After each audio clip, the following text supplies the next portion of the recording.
We ought not to make our exercises consist in means contrary to nature and adapted to cause admiration, for if we do so, we who call ourselves philosophers shall not differ at all from jugglers. For it is difficult even to walk on a rope, and not only difficult, but it is also dangerous.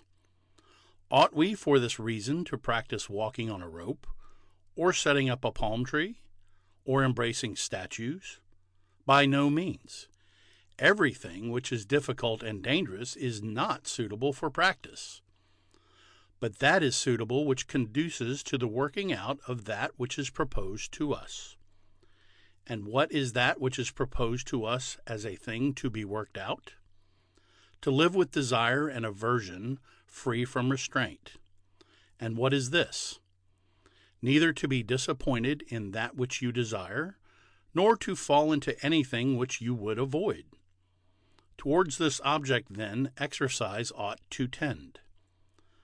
For since it is not possible to have your desire not disappointed, and your aversion free from falling into that which you would avoid, without great and constant practice, you must know that if you allow your desire and aversion to turn to things which are not within the power of the will, you will neither have your desire capable of attaining your object, nor your aversion free from the power of avoiding that which you would avoid.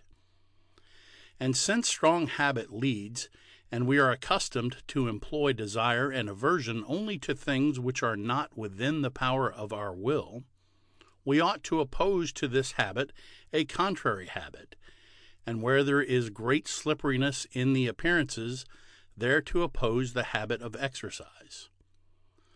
Then at last, if occasion presents itself, for the purpose of trying yourself at a proper time, you will descend into the arena to know if appearances overpower you, as they did formerly. But at first fly far from that which is stronger than yourself. The contest is unequal between a charming young girl and a beginner in philosophy. The earthen pitcher, as the saying is, and the rock do not agree.